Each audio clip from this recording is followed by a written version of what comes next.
Something just clipped the Nix-4 data loop, not corrupted, halted, midline, mid-segment. Commander Velquar's tone wasn't sharp, but it stopped every eye on the Dominion relay floor. The air felt strangely inert, as if the filtered oxygen circulating through the control ring had thickened without explanation. Operators shifted in their harness seats, and a dull chime from the analytic console repeated twice before falling silent. "Run it again," he ordered, moving behind the observation tier, his boots sounding against the graphite composite with steady weight. "I want visual from Relay 3 through 7. Skip the auto cleanups pass. Show the raw core logs."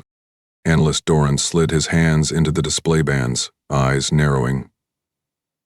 "We're not seeing failure," he muttered, more to himself than anyone else. "It didn't trip integrity checks. The data feed emerged like a ribbon of cascading logic across the vertical display wall. 17 sectors of the Nix chain, 18 command frames across 6 parsecs. Every node read stable, green, and connected. Then, at timestamp 0634718, command parsing from Nix-4 broke mid-secal, cut cleanly between a propulsion schedule and a container ID tag, no end protocol. No checksum errors. The loop simply froze, the process cursor blinking on an unfinished command string. Velquar's brow twitched. "You're telling me it didn't crash, didn't jam, didn't overload, it just stopped thinking?" Doran swallowed. "That's exactly what I'm telling you." The commander turned toward the operations pit. "Wake recon pair Vestrin and the liaison frigate Sarlix. Standard evaluation, no heavy protocols. I want this looked at, not blown up." His voice didn't rise, but the tension shifted palpably. One of the junior techs leaned into his harness like he was trying to become smaller, as if the implication of that frozen log entry were beginning to crawl up his spine. In Dominion space, anomalies happened. Starborn electrical storms, signal lag from pulsar interference, failsafe cutouts in aging network arms. But they always left fingerprints. Blown archives, burned signatures, radiation fray. This was different. This was surgical. Within 20 minutes, the Vestrin twins and the Sarlix lifted from high orbit. All 3 vessels had been fitted for cold space operations. Emission-dampened hull coatings, internal thermal sealants, and low-bandwidth quantum tethers that pulsed at long-cycle intervals. They reached the Nix chain perimeter in under 2 hours, aligned in a spread-set pattern that swept across the axis between nodes 3 and 6. Vestrin on ping. Nix-4, no response. The bridge officer reported, sweat forming just beneath his collar line despite the cooling ray humming around them. Then pinged 5, then 6. Again, no response. "Telemetry?" Velquar asked, eyes narrowing. "Active, sir, full-strength carrier, but they're not bouncing back." The screen on his command chair flickered once, then blanked. He beat past. Another screen on the forward deck reset to neutral gray. The room dimmed subtly, not from lighting loss but from the absence of active content. One by one, monitoring consoles failed to refresh, their last lines hanging incomplete. A flicker of static washed over the ceiling mount pulse reader, then vanished. "They're not replying," Doran said slowly, his voice a notch tighter now. "Not late, not corrupted. They're simply not there." Velquar straightened. "Time since last live tether ping?" 58 seconds, came the answer. Then came a sound, not loud, but strange. A low, rhythmic distortion pulsing faintly from the bridge's lower combed. It wasn't Dominion code, not even a foreign language, just signal shapes. Vaguely familiar, too clean to be natural, but carrying no content. Like watching someone's lips move in your own accent, without sound. "Is that an echo?" someone asked. Doran checked the source. "Same waveform structure as our own tether layer, but there's nothing on it. It's not transmitting data, it's replaying." "Shh," Kill all open linkbacks, Velquar snapped. No reversions. Full channel lockdown, no reply pings, kill handshake protocols immediately. The bridge floor creaked as junior officers leapt to action. Lights blinked red at the outer panels. One of the tacticians cursed and slammed the reboot band twice. Nothing changed. Dorn's voice wavered now. This isn't reflection. These aren't passive echoes. We're being mimicked. Outside the relay dome, the stars looked unchanged. Clean black latticework threading between their fixed points. No flare, no bloom, no visible distortion. The patrol route data, looping on the archive feeds, remained static. No flagged encounters, no debris fields, no high-energy burns. The Sarlaccs and both Vestrans had departed base protocol range, but their trail signatures hadn't degraded. They'd just gone quiet. Pull backup Corvette logs, Velquar said. Replay final audio and system memos. A technician patched the request through. The final log showed Sarlaccs initiating external proximity scan. No anomaly reported. Next was a ping to Nix 4. Status, pending. Then, mid-call-out. Static, mid-sentence. Rewind 3 frames, Velquar ordered. The technician complied. Sarlacc's command, 2. Nothing. Again. Same con. No loss spike, the tech whispered. It didn't taper off. The signal doesn't break. It just stops existing. It's like it never finished the word. The room was quiet again. Then, from the far left terminal, another pulse. This one slightly shifted. A different cadence. Still meaningless. Still familiar. Doran leaned back. It's copying us. Not invading, not disrupting. Copying. Velquar's eyes tracked the invisible lines connecting the Nix chain, the jump nodes, the ghosted ships, the empty command strings. So, we lost 3 ships. No crash, no signal, just erasure. No physical return, Doran confirmed. No thermal wake, no nav flare, no residue. Velquar stared at the now dark screens, the flat gray reflections where there should have been data. Then we're not looking at an error, he said finally. We're looking at an intent. There was silence. Not even background systems hissed anymore. Doran finally spoke. Should we notify Central Command? No, Velquar said, the word hard. Not yet. But sir, if this is mechanical failure, they'll waste time chasing tech ghosts. If it's infiltration, we'll expose our blind flank before we even know where to aim. Then what do we do? Velquar turned, stepping down from the command deck. We wait 3 hours. If we don't hear back, we escalate to full spectrum grid scan. He didn't say what he was already thinking. That escalation wouldn't matter. Because by the time the Dominion called it a breach, the breach would already be behind them. Already rewriting the absence. Already shifting the edges of their reality like a hand wiping dust from an unwelcome name.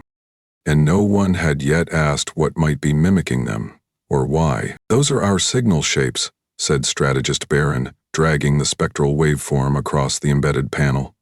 But there's no payload, not a checksum, not a packet ID. Nothing's writing the curve, just the architecture. Across from him, High Marshal Velquar stared at the projection without blinking. The room carried a strange energy now. Not fear, not yet, but the subtle weight of unspoken agreement that something had crossed the line from irregularity into an active unknown. The tactical war chamber beneath Omari Delta Prime hadn't been used in decades. Its dome structure, nested in magnetic shielding and refractive mesh, still reeked faintly of dust filters from pre-ionization cycles. Every breath felt dry in the mouth, tinged with the sterility of inactive war rooms suddenly brought to life. What if we're not looking at an enemy? Baron asked. What if it's us? Velquar turned to face him fully, voice low. Explain. Think it through. The pulses aren't intrusion patterns. They're recreations. We broadcast those signal forms last cycle. We sent out location pings. The waveform match is 99 point... I don't care about ratios, Velquar interrupted. I care about control. If something mirrors your voice back at you without context, it's not conversation, it's bait. The strategist's fingers twitched against the display interface. You think it's learning us? I think it already has, Velquar replied. He stepped toward the center of the chamber, where the fleet command loop glowed in quiet green rings, each one pulsing in sync with the orbital dispatch queues. 6 more ships had been launched in staggered formation since the silence over Nyx, 3 from Arden Hold, 2 from Selkin Forge, and 1 interceptor from the Cadriel Bay. All were still in flight. None had made contact. Command had no idea whether they were intact or erased. Pull the last pulse match again, Velquar ordered. This time, run it against our 20-cycle-old archives. Not current. Deep memory. Baron hesitated but complied. Why that far back? Because I want to know if it's chasing our recent commands or drawing from what we used to be. The waveform took longer to render. The diagnostic trace crawled slower than expected, the comparative modules dragging like they were sifting sand for a shadow that wouldn't settle. Then, it locked. The echo wasn't recent. It was an exact match for Dominion Fleet Broadcast Theta 12, a now-retired call sign once used for intra-fleet coordination before the Mesh Harmonization Act. Velquar exhaled through his nose.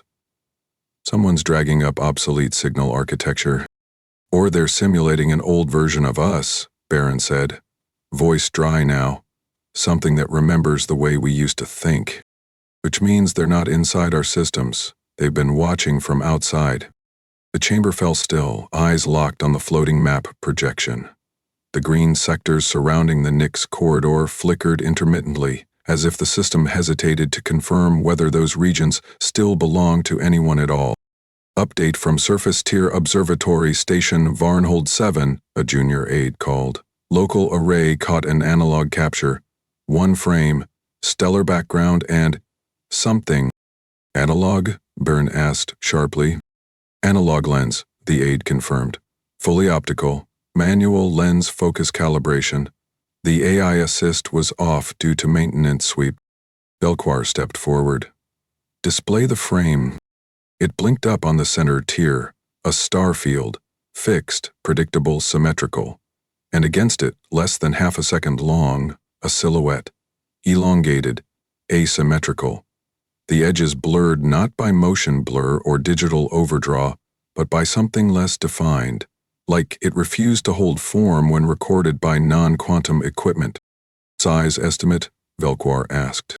Too inconsistent, the aide admitted. No reflection bounce, no beacon halo. It left no measurable trail, but the image metadata tags it as real. Not composite, not interference. It existed. And no Dominion vessel matches that structure? Baron had already begun searching through the fleet signature library. The negative result came too quickly. Nothing we've ever built or logged from neighboring systems. Velquar stared at the shape. Then we know it's not an error. Baron took a step back, discomfort growing on his face. Sir, what do we do if we're not being attacked?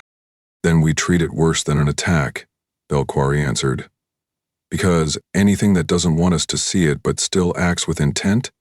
That's not hesitation. That's dominance. The room's lighting shifted subtly as orbital dusk swept over the dome, turning the filtered light in uneven copper. The air never felt more artificial. The ionizers running beneath the floor sounded heavier now, like the very environment was starting to groan under secrets unspoken. Pull the historical archives on all past anomalies along Terran border zones, Velquar said suddenly. Baron blinked. What does Earth have to do with? Just do it. The strategist accessed Dominion Central Archives, feeding his clearance into the encrypted node terminal. Data began flowing, but not smoothly. Certain documents required retrieval from sealed repositories. Others were marked with redaction overlays. A few were completely blank. "Who locked these?" Baron asked aloud. Belkar didn't answer.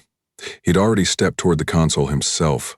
His hand hovered over the master unlock override, but the system didn't respond. The document header that had half-loaded showed only a single line before collapsing: Project, null, cross, vector suppression, analysis.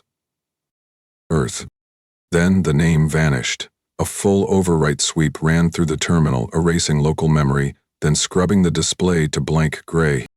"Who ran that scrub?" Velcor snapped. "No one did," the aide stammered. "It was automated, not from our grid." That was when the full spectrum alert lit up across the command loop. Fleet command to Omari Control. Loss of tether synchronization at Arden Route 2. Confirming blackout. A second voice followed from another terminal. Cadriel interceptor lost ping loop. Last return marked by mirrored pulses. No reply received. Dispatching fallback, but return unlikely. Velquar didn't speak. He watched the green loops turn amber, then blink red, one at a time, like dying stars on a wall that didn't know it was charting its own funeral. He moved toward the command node and disabled all outbound requests. Then, in the silence, he spoke with deliberate calm. "Bring me every analog device we've got left, no quantum dependencies, no mirrored tether trails. I want optics, metal records, anything that can't be rewritten from the outside." "Why?" Baran asked. "We're not preparing for battle?" "No," Velquar said. "We're preparing to remember, because if this continues, we won't even recall what we lost." The screen in front of them flickered once more, and in that half-second, the unidentified silhouette returned. This time, it was closer. "You're looking at ghosts," said Director Alvin Marr, his fingertips brushing across the cold glass terminal. "That silhouette the Dominion captured? That was ours. It's been ours, and they were never supposed to see it." The neural chamber's lighting shifted in subtle gradients, adapting to retinal saturation patterns of each delegate seated at the crescent table. No one spoke. On the screen behind Marr, the observatory still frame remained frozen, an object with no known configuration, no listed identity, and no broadcast trail. "The oversight board flagged the image as potential exposure," murmured an internal security official from the left end. "So we traced it. Backtracked gravitational wake, filtered artifact noise. It aligned with a Class 9 orbital cradle off the Nix vector." Marr turned from the screen, resting both hands on the edge of the data dais. It was cradle number 5, and it activated according to condition set sequence Echo 12, which means the trigger wasn't human. It was them. A single chair adjusted at the rear. Its occupant hadn't spoken since entering. He wore no insignia, no command tabs, no civilian ID. Only a layered uniform without name or rank, a design common to Earth's now-defunct Black Projection Directorate. His name was Commander Corin Dahl. "They breached the pattern field," Dahl said, voice flat. The Dominion's recon spread intersected all 6 projection corridors within a span of 3 planetary cycles. They crossed the engagement grid. The fleet didn't react, it executed. Director Marr nodded once. "For the benefit of those not cleared during deployment, you're about to receive full disclosure of Directive Null." The walls sealed, the chamber's neural field synchronized. One by one, retinal locks engaged, clearing access to documents long removed from public record, if they'd ever been filed to begin with. On screen, a topographic vector analysis unfolded, mapping planetary corridors, latent conflict predictions, and probable entry routes along Terran proximity zones. The next chain glowed in a muted amber, a color long designated for invisible threat. "We initiated Directive Null 17 years ago," Marr began. "Not because we anticipated war, because we stopped trusting process." A low current stirred the air vents, offsetting the dry, archival chill of the room. "Earth had begun to detect patterns," Dahl added, stepping closer to the table. Every 3 cycles, the Dominion adjusted their survey vectors: publicly, exploration; internally, pattern probing, signal fluctuation, reaction testing. We weren't being watched. We were being measured. "And what did Null authorize?" asked one of the economic delegates, unsure if he even had jurisdiction in this conversation. Mar answered without turning. "Null authorized a single outcome: subtraction. No counterstrike, no engagement, no diplomatic tether. Null's purpose was never war, it was erasure." A secondary screen activated, displaying rotating schematics of 6 Dreadnought-class hulls. Unlike typical Earth fleet vessels, these bore no serial tags, no registry data, no onboard crew manifests. Their internal processing cores were sealed, isolated from Terran comm fields, and housed neural lattice frameworks grown from controlled entropy models. "They don't receive orders," said Dahl. "They carry instructions coded into static memory nodes. Once embedded, those instructions can't be rewritten, updated, or recalled. Each ship is designed to ignore us." A ripple passed through the chamber, subtle but present. The idea that Earth had deployed a fleet that would not listen back unsettled even those trained to expect ruthless strategies. The archival projection shifted again. This time, it displayed asteroid belts near the Nix vector. Each cradle location marked a non-aligned gravitational node, an orbital shadow capable of masking high-mass objects if their signal output remained silent. One by one, the 6 cradles were marked. Then overlaid, Dominion probe paths. Each one had eventually passed within the modeled engagement corridor. "They weren't provoked," Mar continued. "They were predicted. Project Null's central algorithm was designed to forecast not intent, but pattern saturation. If a foreign entity reached a threshold of systemic overreach without directly attacking, the fleet activated, not to retaliate, to remove the potential. And what safeguards were installed in case of misreadings?" another delegate asked cautiously. "There are none." Dial answered. "Safeguards invite hesitation. These ships were never meant to be reversible." The silence afterward lasted longer than anyone admitted was comfortable. Mar leaned forward slightly. "This wasn't designed to win wars, it was designed to prevent one from ever needing to happen." "And what happens if the Dominion identifies the source?" asked the representative from Orbital Affairs. "They won't," said Dahl. "The fleet doesn't radiate, doesn't broadcast, doesn't carry markers. The only artifact they'll encounter is absence."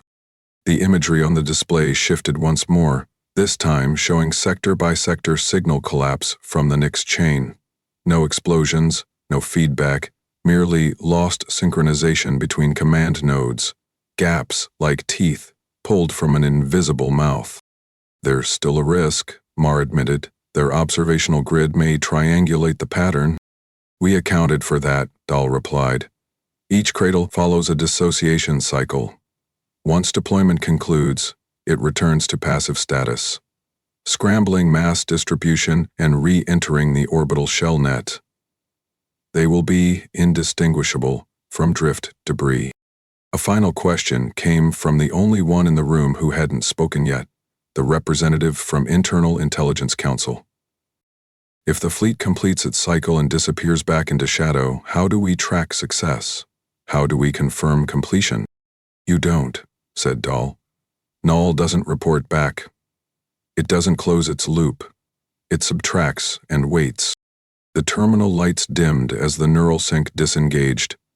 Retinal locks released. The room reset to standby status, but the air didn't regain its neutrality. As the delegates filed out, no one asked who had signed the original approval. No one asked where the funding came from, or which engineers constructed ships they would never admit existed. They didn't have to. Corindal remained behind, staring at the now darkened display. His hands remained at his sides, unmoved, unshaken. Behind him, Mar's voice lowered to a tone meant for a single ear. You wrote that protocol before any Dominion ship ever crossed our lines. What convinced you it was necessary? Dahl didn't turn. Because every enemy studies force. Very few study patterns. I did. Mar exhaled slowly, as if processing something inevitable. And if they escalate? They won't, Dahl said, stepping away. They won't even understand what happened, just like we planned. And without waiting for acknowledgement, he exited into the corridor where no nameplate bore his identity, and no records claimed his authorship. A man who would never be thanked, never be recorded, and never returned to correct what had now begun. Because in the ledger of Project Null, there were no entries. Only subtractions. He began inside Dreadnought Unit 5-3 without alert. No klaxon, no broadcast, no verbal countdown. At 4:17 Standard Nix Sector time, the Dominion's recon formation breached Corridor Theta, an invisible threshold calculated 17 years prior and embedded in isolated memory cores that no one on Earth could access or revive. Within the hull of V3, embedded systems came to life not with movement, but with stillness. Electromagnetic inertia fielders adjusted by micrometric degrees, gravitational nullifiers modulated to blend drift with ambient orbital debris. Its shape, long hidden beneath a false asteroid shell, shifted. Fractures opened like muscle seams, breaking away mineral camouflage piece by piece. The ship unfurled, not with sound, not with thrust, but by cold gravitational glow. Entire sections peeled away from the dust-hardened casing, limbs of sleek armor extending like something waking from deliberate hibernation. There was no crew, no bridge officers, no manual overrides. Activation protocols routed through static synapse processors, organic digital hybrids grown for one function, conditional execution. V3's system recognized the breach vector. It aligned the approach data with internal grid overlays and confirmed the sequence with 3 deadlocked nodes. Then, without delay, it initiated the cascade. The other 5 dreadnoughts, buried throughout the Nix corridor, awoke at the same interval. Their positions formed an irregular arc, no formation obvious, no symmetry to trace. But each ship faced the same target, Node Nix 4, Data Governance Central. The first weapon deployed was not designed to destroy. A compartment near V3's mid-body opened with seamless detachment. From within, a coil-shaped device rotated outward, spinning up a directional pulse generator.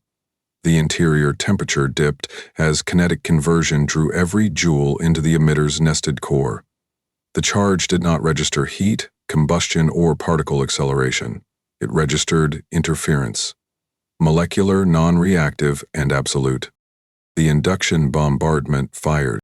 It did not hit shields. It did not crack hulls. It passed through Nix 4's defense field unnoticed and entered the station's core logic block, targeting silicon-doped lattice boards used in archival memory arrays.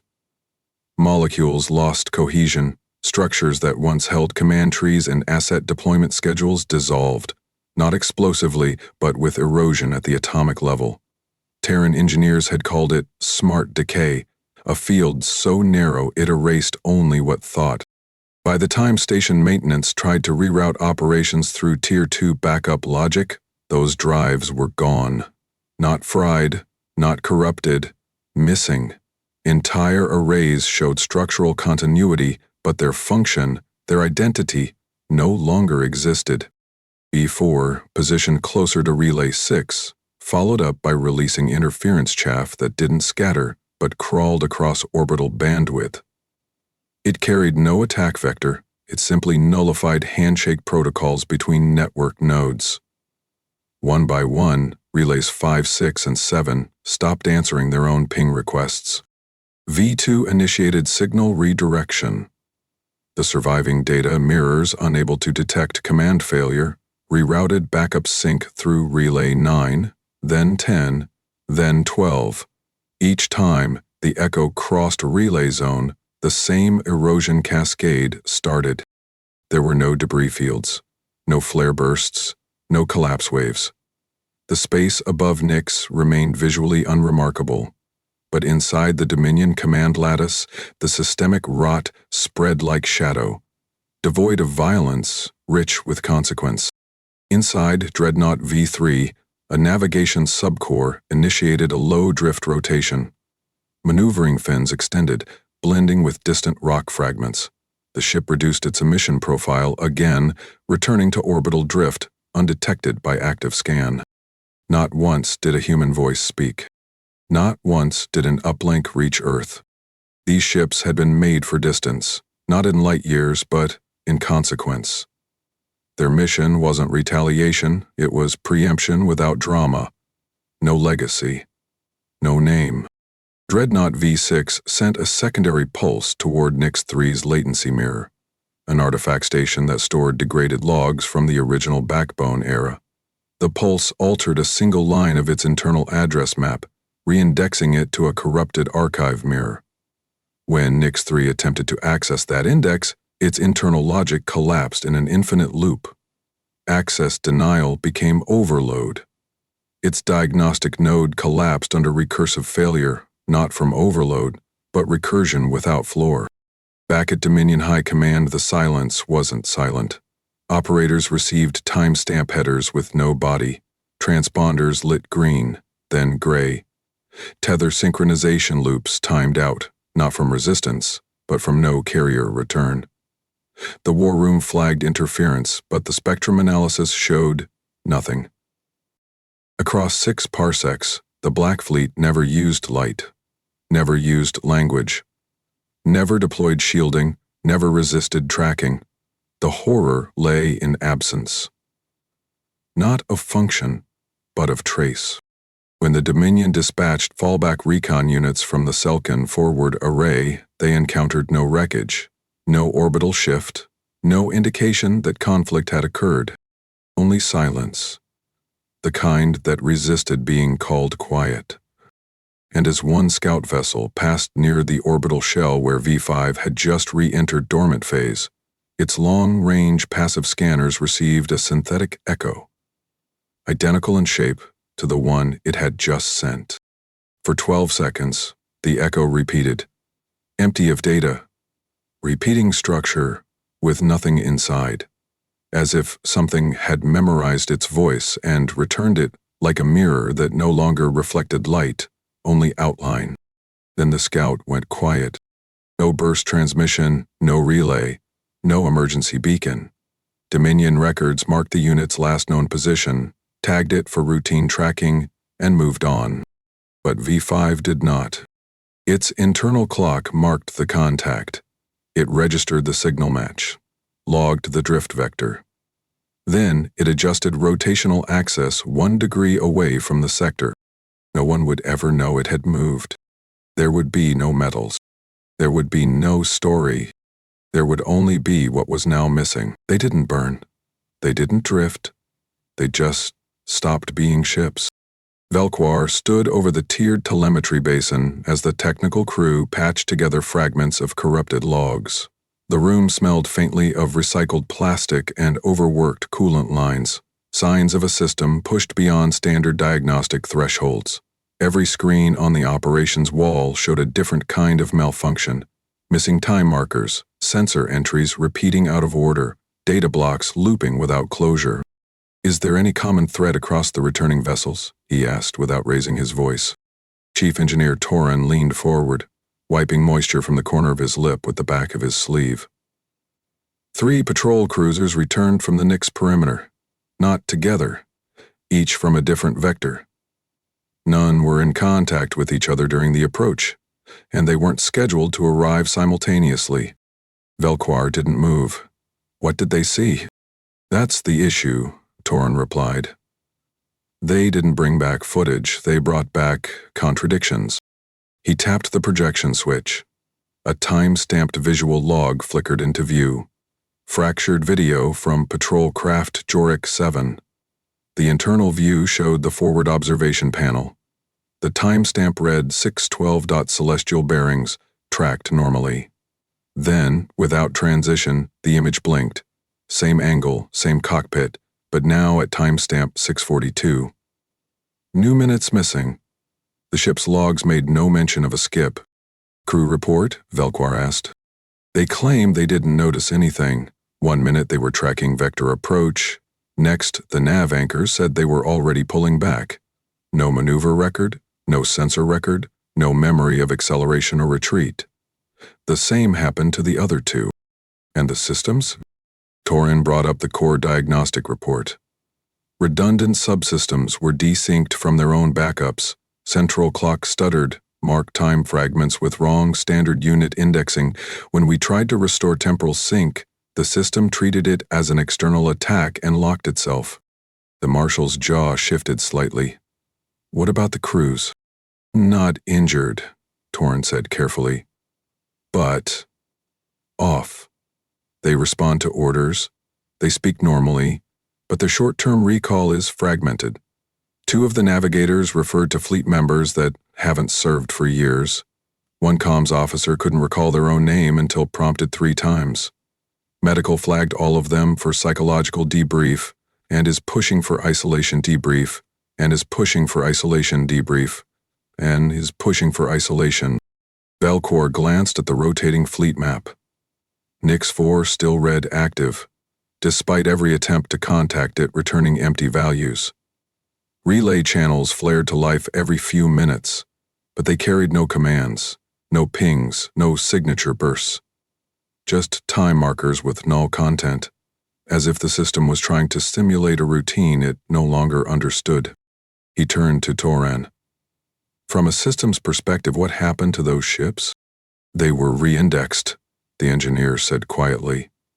Not erased, not attacked, like something slipped in and rewrote the meaning of their presence without touching their mass.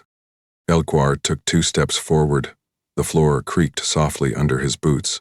A flaw in the deck design he'd always ignored. Today, it was the loudest sound in the room. Do you understand the implication of that? Yes, Torin said. It means something can change the function of our vessels without altering the vessels themselves. We still see the structure, but the process that defined them is gone. A low chime rang out from the lower-tier command interface. One of the junior analysts adjusted his display, blinking hard. Marshal, satellite post Lambda 19 just sent a terrain loop. Nothing abnormal until the 9th cycle, then a frame dropout. Another blank? No, the analyst said, voice unsteady. Not blank. It captured something, but not clearly. The image loaded. A single frame capture of a relay node from low orbit during maintenance drift. The node's outer ring was visible, with calibration arms extended. Behind it, framed against the background of scattered starfield, a distortion. Not shadow. Not ship. A smear of shape, elongated, as if pulled mid-movement. What's the data signature? Velquar asked. There isn't one, the analyst whispered. It's not on the quantum comms register. It didn't trigger gravitational mapping, but it cast occlusion over 3 tracking points. Velquar nodded once, slowly. Then call it what it is. That sector is no longer anomalous. It's compromised. Torin adjusted his interface. We've started referring to it in internal reports as area of processing collapse. The phrase struck harder than it should have. Not systems failure, not grid overload, collapse, Velquar repeated. You're saying our infrastructure doesn't break. It forgets how to function. That's the closest comparison, Torin confirmed, and we can't trace what's causing it. Every ship we send closer loses identity, not physically, but operationally. The logs don't track data loss. They track data contradiction. Examples? Cold ship logged its own destruction while docking back at Ardennes port. Another's starboard sensor suite recorded its sister ship exploding. That ship never left hangar. The air in the command center thinned, not by pressure, but tension. Velquar stepped away from the basin. We're not dealing with attack vectors. No, sir, Torrent said. We're dealing with perspective removal. Velquar stared at the fleet overlay, watching nodes flicker from green to yellow. not as alerts, but uncertainty. The system wasn't detecting damage, it was admitting confusion. Send no more ships, not until we can isolate the boundaries of that region. And the vessels already inside? He paused. We record their last coordinates, then we mark them as structurally present, but functionally lost. What if they emerge again? Then we treat them as foreign until proven otherwise. The final screen on the rear wall blinked as another relay pinged back an empty protocol string. 400 lines of operational code. None of them carried data. The Dominion, for all its structure, had no language for what it was now facing. Their systems hadn't been shattered. Their maps hadn't been burned. Their memory had been rewritten. And not a single enemy had announced it. Lieutenant Urvek Halden pressed his gloved hand against the reinforced vault hatch. It opened with a slow hydraulic shift, not jammed, just hesitant, like the internal systems needed time to remember their function. The chamber beyond was sterile, dust-free and evenly lit. Every terminal sat in standby, ambient power read stable. Cooling lines thrummed faintly within the floor plating. Nothing was damaged, nothing was broken, and yet no one was here. Rostan V was an archive moon, buried in the cold, lightless curve of the Keldron spiral. It handled non-essential historical redundancy, backlogs of treaties, decades-old fleet logs, intercepted external signals, too obsolete for decryption. It wasn't strategic, it wasn't staffed by military. It didn't even maintain direct tether with Dominion fleet coordination, only pinged out every 10 cycles, until the last ping arrived late, then incomplete, then absent. Halden stepped into the main chamber, his boots brushing against a hard polymer floor that hadn't seen dust tracks since rotation began. Chairs remained tucked. Data tablets lay idle beside workstations. No spilled drinks, no broken furniture. 12 staff assigned, 12 personal quarters logged as occupied. But biosign trackers read nothing. The crew hadn't died. Their signals hadn't flatlined. They had simply stopped broadcasting altogether. "You're sure internal cams never picked up movement?" asked Captain Veyer, entering behind him. His visor flickered briefly as Rostan's local signal handshakes synced. "They cut off mid-record," Halden said. "Not erased, just paused. The last one shows a technician blinking mid-turn, about to speak. The next frame is static." The investigation team fanned out. Standard sweep protocols. No weapons drawn. There was nothing to respond to. No scratch marks, no blown conduit trails, no sign of intrusion or panic. Whatever happened here hadn't been resisted. It hadn't even been noticed. In the center of the archive dome stood a table normally used for committee indexing. Its surface held one item now. A crystalline shard, flat-cut and rectangular, resting on a magnetic cushion with no security tether. "Don't touch it," Veyer said. "Scan first." Their analyst activated a proximity ray. The device responded, but not electronically. There was no transmission protocol. No radiation, no power signature. "It's inert," the analyst said, "but there's something inside." The shard was lifted gently and turned under a scanner plate. Internal refraction revealed an engraving. Laser etched into the interior layer.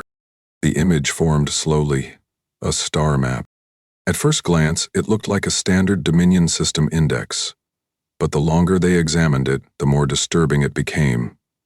Every marked system carried familiar names: Orvantis, Lurican, Trell 4, Dalcaran Reach.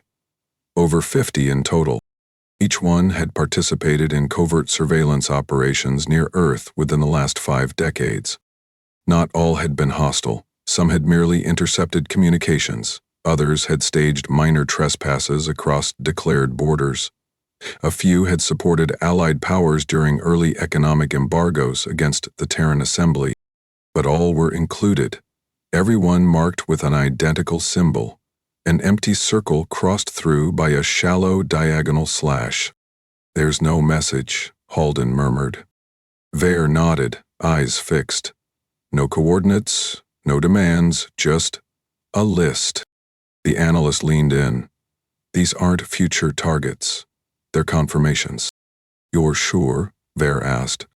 Yes, the analyst replied. None of these systems have updated diplomatic treaties with Earth in decades. These aren't warnings, they're acknowledgments. Every system marked here has already acted against Earth, quietly, unofficially. Butsaki. And Earth didn't respond publicly to any of them, Halden added. No sanctions, no counter-operations, nothing. Until now, Vare finished. The shard was rotated once more.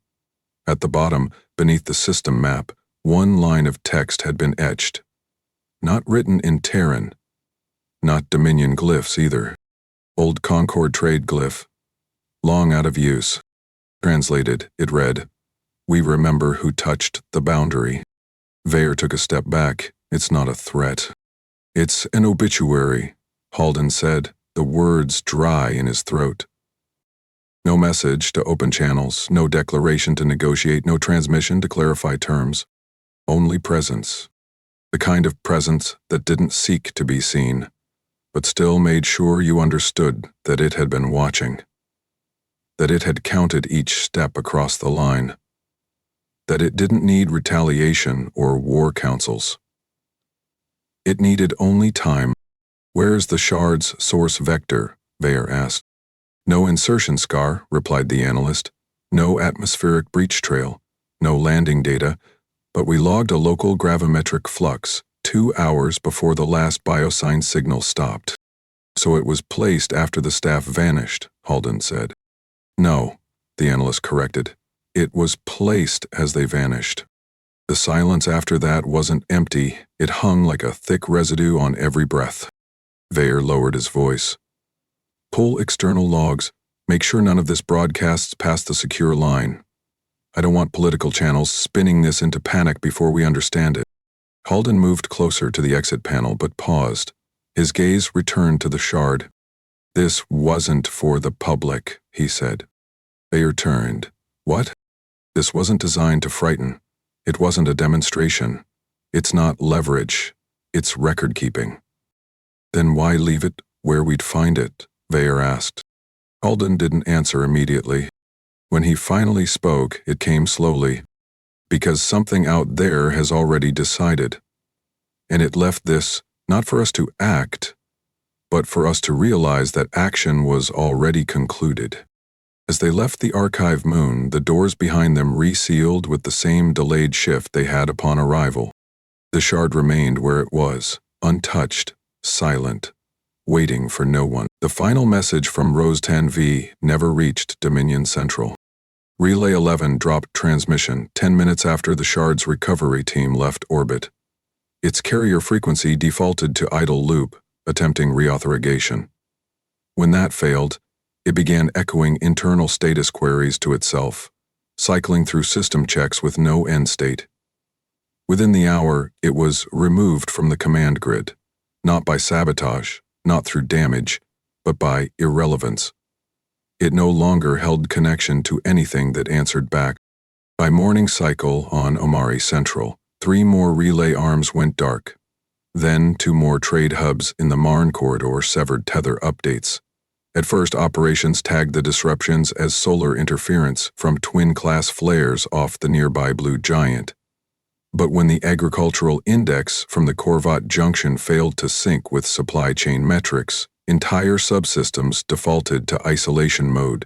Distribution calculations froze, and requests stacked endlessly in non-priority queues. Then the automated billing schedulers on Ekara Prime skipped their reconciliation window, sending unverified credits in batches to non-existent clients. At the fiscal command tier, no one panicked. They didn't have time to. Across the Dominion's commercial lattice, inventory ledgers lost alignment with warehouse intake logs. Freight routes returned empty. Some transport convoys moved in circles, their pilots unaware of circular routes because their navigation maps hadn't refreshed since the Nix collapse. Fuel estimates became suggestions, Emergency protocols reverted to codebooks 20 years out of date. By the third cycle, local governors stopped sending reports altogether, not because they'd lost control, because the networks used to confirm receipt had collapsed into undefined status. Trade went first. Without confirmation of valid supply routes or cargo requests, ports refused to process inbound vessels. Customs protocols defaulted to autonomous lockdown. Any untagged manifest once cleared with central override was now detained indefinitely. Ships lingered outside docking parameters, waiting on authority that no longer existed. Fights broke out in orbital zones. Independent traders accused each other of piracy and deception. Satellite logs showed beacon requests looping with no destination field attached. They were asking to dock somewhere that had been deleted. Not physically, but functionally. The military held longest by training, not by infrastructure. When the 6th Armada attempted fleet reassembly after losing touch with the Central Council, command routed regrouping orders through local Dominion relays. None responded. The flagship Varkaltros launched scout vessels to verify path stability. 2 returned. Both carried corrupted logs. One reported traveling through an asteroid field that didn't exist on stellar maps. The other showed proof of contact with a beacon labeled Fortress Omari, which hadn't existed in over a century. The crew was functional, but their internal clocks were 2 days ahead. Their uniforms still matched regulation, but their data cores were formatted in outdated tri-spine structure, long deprecated. The High Admiral grounded the rest of the Armada until further confirmation could be sourced. It never came. Council sessions at the Capitol broke down when quorum checks failed. Attendance logs couldn't verify if officials were physically present because biometric access logs timed out. Some councilors arrived and found their names not registered in the council memory matrix. Others had been duplicated in-system entries, triggering security lockdowns. By the time quorum was technically re-established, no 2 council members were referencing the same version of the current situation. One delegate from Travaket cited Nick's data from 2 cycles prior as fact. Another swore they had personally authorized reinforcements to Arden Hold, yet there was no digital trace, no transmission log, and no officer to verify the claim. His vote was removed by administrative fault. His seat remained empty after recess. Dominion Central attempted to dispatch envoys to neighboring aligned powers. Contact nodes were activated. Courier vessels were launched. None returned. Omari Capital still held energy, food, and local broadcast capability. Life continued, though altered. No rebellion flared. No enemy was visible. No orbital sieges appeared in the sky. The people did not riot. They disconnected. One planetary governor, when asked why he declared neutrality, replied only, "We haven't received orders in 8 days. If the council wanted unity, they should have stayed reachable." He decommissioned all outbound beacons that afternoon. On the 4th day, Velquar stood in the primary situation chamber. The tactical display showed blank entries where fleets used to be. Sector by sector, the grid showed connection loss not as threat alerts, but as empty cells. Nothing had attacked them, no fleet had breached defenses, yet command stood alone, surrounded by internal systems that still functioned individually but no longer understood how to interlock. He issued no further orders. There was no one left to confirm them. Communications weren't dead. They were irrelevant, a whisper in a room where all doors had been removed. He did not order retaliation. There was nothing to fire upon. When asked what strategy remained, Velquar answered once. "They didn't invade us," he said. "They removed the need to." And then the room fell quiet, not defeated, only outdated. Silence that carried no fear. Only acknowledgement. Commander Corindal stood in silence beneath the old containment array, his reflection barely visible in the reinforced alloy shielding of Archive Vault 9B, buried beneath Terran polar rock. The artificial lighting overhead buzzed faintly as thermal sensors shifted in slow oscillation, reading only him. There were no attendants, no analysts, no recorders. Just a case. A sealed polycarbon vessel, untouched, unmarked, rested on a recessed table at the center of the room. Inside it, an unpowered tracking module sat inert, surrounded by static, damp foam. The case held no identifying code, no timestamp. Its contents had never been registered in any ledger. On the interior of the vault's entrance, a narrow interface panel blinked blue. Dahl approached, removed a secure module from his coat, and slotted it into the terminal. The screen lit for 4 seconds, then dimmed. That was all the Black Fleet would receive. Not a salute, not a ceremony. Earth's war was done, and no one was allowed to know. In orbit above Lerna Station, 4 observational satellites passed over Sector DR-17, once labeled a deep space mining reserve long abandoned after the drift collapse. A single technician from the monitoring shift flagged unusual movement near a clouded rock field. He saw shape without signature, mass without label, an object emerging, then slowing. He zoomed, enhanced, manually, rerouted image rendering through legacy algorithms used only in educational preservation. The object disappeared mid-frame. No warp trail, no ion imbalance, just an interrupted vector.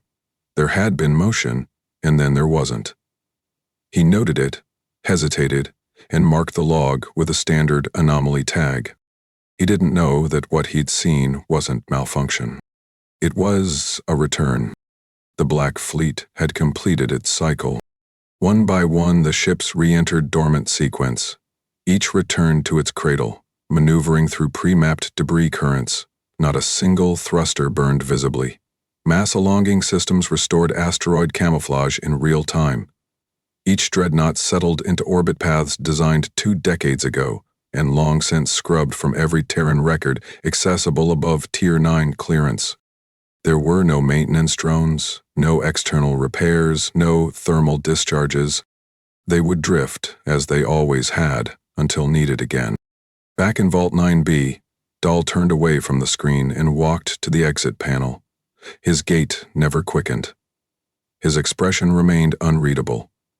Once outside, he removed the access module from the terminal, crushed it under his boot, and slid its shattered remains into a disposal shaft. No backup existed. No one would ever question him. No one was allowed to remember. In Terran Central, a junior official reviewed flagged notifications for abnormal interstellar relay terminations. One caught his attention. Marked DR-17, anomaly passed without event. It carried no footage, only a frame count and timestamp. He blinked at it. No context, no reason to escalate. He pressed Archive, resolved, and filed it away. In the years to follow, trade resumed in sectors far from the Dominion's former reach. Systems once reliant on Omari central routing found new alignment under neutral coalitions. Routes changed, affiliations shifted. No Dominion envoy returned to contest any of it, because no Dominion command remained. Internal networks never recovered. Fleet cohesion dissolved. Planetary governors rewrote jurisdictional maps without approval, because approval no longer came. Entire sectors stopped referencing central archives.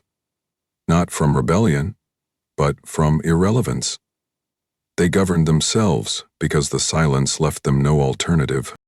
On a diplomatic channel once used to monitor Terran proximity, a single outgoing entry remained flagged by a Glavian auditor for 36 cycles.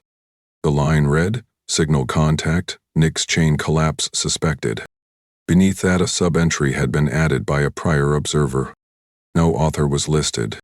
No timestamp remained. It read only, "It wasn't vengeance. It wasn't war. It was removal." Back on Earth, no monument was built. No medal was awarded. In the orbital academies where cadets studied historic defense operations, Project Null was never mentioned. There were no plaques, no Victory Day. The map that had once listed Dominion aggression corridors was retired quietly, archived under deprecated conflict modeling. In Kurandal, He disappeared from the public registry the same month the final Black Fleet vessel returned to Shadow. Some said he transferred to a non-governmental research post in polar logistics. Others believed he never left the archive system. He never spoke about Nix. He never answered queries about Protocol Null. He never corrected the assumption that Earth had done nothing. Because Earth had not conquered the Dominion, it had subtracted its future from relevance. No territory changed hands, no surrender was offered, but across all major council relay points in the galaxy, when diplomats whispered warnings about Terra, they didn't cite wars or fleets. They cited absence. Whole systems, once critical to Dominion logistics, now operated without memory of how they'd failed. Data trails didn't contradict, they had ended. Political officers refused to name the sectors. Some drew stars with wide circles around them on navigational maps and simply wrote, "Avoid." In quiet halls across the old corridors of interstellar law, where treaty markers once laid claim to trade sectors now gone unacknowledged, one thought settled among those who still dared to speculate. Earth never declared itself powerful. It just stopped explaining, and the galaxy understood. Not through confrontation, either what never came back.